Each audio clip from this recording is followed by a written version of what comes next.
इथे काहीतरी विचित्र आहे. जेव्हा एखादी महिला म्हणते मी नेहमी थकलेली असते आणि वजन वाढत आहे, तेव्हा बहुतेक लोक म्हणतात तुला अजून व्यायाम करायला हवा. पण जेव्हा डॉक्टर हे ऐकतात त्यासोबत अनियमित पाळी आणि केस गळती देखील असते, तेव्हा त्यांना थायरॉइडचा त्रास असू शकतो असे वाटते. फरक असा की डॉक्टर म्हणून आम्ही ह्या गोष्टी वेगळ्या समस्या म्हणून पाहत नाही. हे सर्व एकमेकांशी जोडलेले आहे. याला केवळ जीवनशैलीची समस्या मानल्यास आपण 10 पैकी 1 भारतीय महिलेला होणाऱ्या वैद्यकीय स्थितीकडे दुर्लक्ष करतो. मी डॉक्टर अर्चना विके आणि महिलांमध्ये सर्वात दुर्लक्षित स्थिती म्हणजे थायरॉइड असंतुलन.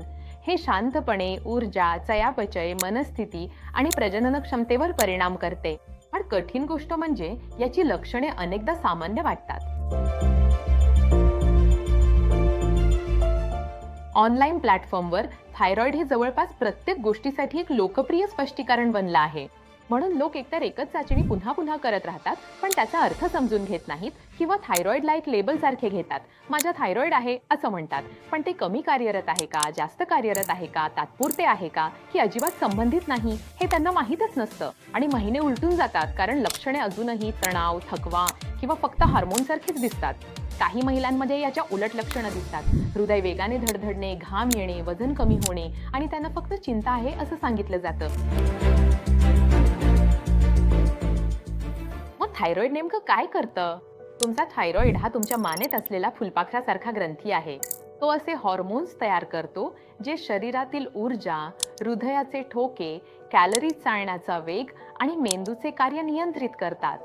तो व्यवस्थित काम करत असेल तर त्याचे अस्तित्वही जाणवत नाही. पण जेव्हा तो कमी प्रमाणात हॉर्मोन्स तयार करतो तेव्हा शरीराचे कार्य मंदावते.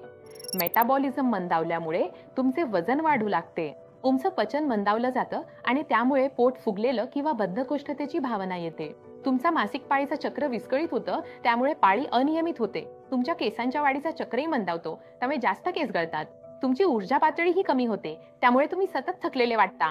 कधी कधी याच्या उलटही होतं, म्हणजे थायरॉइड जास्त सक्रिय होतो आणि तुमचं शरीराचं कार्य वेगाने चालू लागतं. धडधड, उष्णतेची सहनशीलता कमी होणं, हात थरथरणं, बेचैनीसारखी अस्वस्थता आणि वजन कमी होणं. म्हणूनच थायरॉइडच्या समस्या एकाच लक्षणात दिसून येत नाहीत, त्या एकाच वेळी अनेक लक्षणांमध्ये दिसून येतात. भारतीय महिलांमध्ये विशेषतः वयाच्या 20 ते 45 या वयोगटात थायरॉइडच्या समस्या प्रचंड प्रमाणात वाढत आहेत आणि त्यामागे तणाव, ऑटोइम्यून आजार किंवा कधीकधी फक्त अनुवांशिकता हे कारण असू शकतं. थायरॉइडला आपल्या शरीराचा स्पीड डायल समजा. तो खूप मंद किंवा खूप वेगवान झाला तर आयुष्यातील अनेक गोष्टींवर परिणाम होतो. जर तुम्ही हे ऐकत असाल आणि वाटत असेल हे तर माझ्यासारखंच आहे, तर घाबरू नका. थायरॉइडच्या समस्या सामान्य आहेत, पण योग्य तपासणी आणि फॉलोअप केल्यास बहुतेक वेळा त्या सहजपणे नियंत्रणात ठेवता येतात. मूलभूत चाचण्या जसे की TSH जे मेंदूने पाठवलेलं सिग्नल असतं आणि फ्री T4 जे मुख्य थायरॉइड हॉर्मोन आहे. कधी कधी फ्री T3 चीही चाचणी करतात, विशेषतः जर थायरॉइड जास्त सक्रिय असल्याचा संशय असेल तर. ह्या चाचण्या आपल्याला सांगतात की थायरॉइड कमी सक्रिय आहे की जास्त आणि त्याची तीव्रता किती आहे. वरील तपासण्या असामान्य आढळल्या किंवा काही ठोस संकेत मिळाले तर आपण दुसऱ्या स्तराच्या तपासण्या करतो, जसे की अँटी TPO.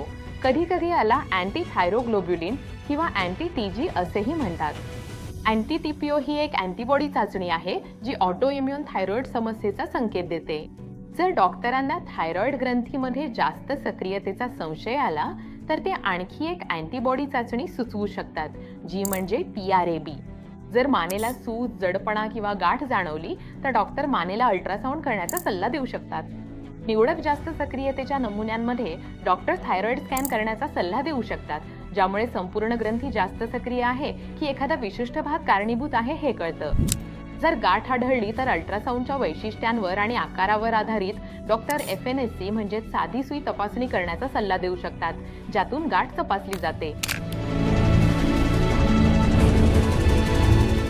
थायरॉइडवर शस्त्रक्रियेचा विचार कधी केला जातो? बहुतेक थायरॉइडच्या समस्या शस्त्रक्रियेची गरज नसतात. शस्त्रक्रियेचा विचार मुख्यत्वे तेव्हाच केला जातो जेव्हा गाठ संशयास्पद दिसते, FNEC मध्ये जास्त धोका दिसतो किंवा कॅन्सरची खात्री होते. मोठा गोइटर किंवा गाठ असल्यास गिळताना त्रास, श्वास घेण्यास अडचण, आवाजात बदल असे बडपणाचे लक्षणे दिसू शकतात. गाठ सतत वाढत राहते किंवा कायमस्वरूपी लक्षणे निर्माण करते. काही जास्त सक्रियतेच्या केसेसमध्ये तज्ज्ञांची चर्चा करून अंतिम उपाय निवडावा लागतो. जर तुम्हाला हा नमुना दिसत असेल तर अंदाज बांधत बसू नका. वैयक्तिक मार्गदर्शन आणि योग्य पुढील पावलं जाणून घेण्यासाठी तुम्ही प्रॅक्टोवर प्रमाणित डॉक्टर किंवा एंडोक्रिनॉलॉजिस्ट यांच्याशी सल्लामसलत करू शकता. आम्ही महत्त्वाच्या आरोग्यविषयक मुद्द्यांवर नेहमीच उपयुक्त सल्ला शेअर करत असतो. या चॅनलला सबस्क्राईब करा आणि बेल आयकॉनवर क्लिक करा.